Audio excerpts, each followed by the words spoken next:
I'm positive the NHL has a very rigorous, if I use that term, social media policy.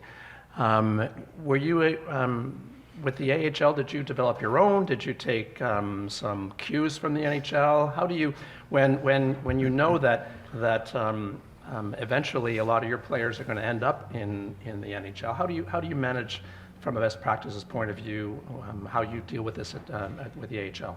Surprisingly, we haven't really had to manage our players in terms of behavior online or in social media that's unacceptable in our view. Or there's the odd thing that comes forward, and once in a while we've had a conversation with a player or with an official. We've had some issues with our officials over the years.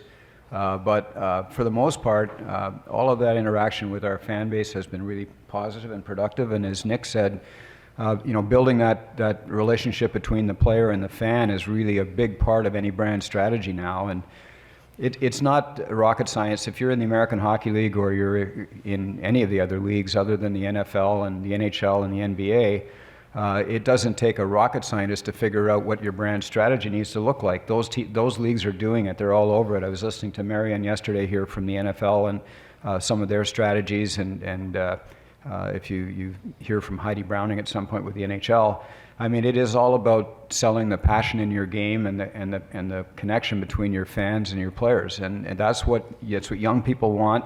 It's what millennials want. The kind of content that people are looking for is what you're trying to give them. So your brand strategy relative to social media, digital platforms, etc., needs to really be focused on how are you most likely to engage fans, develop new fans, support the fans you have, and give them what they're looking for.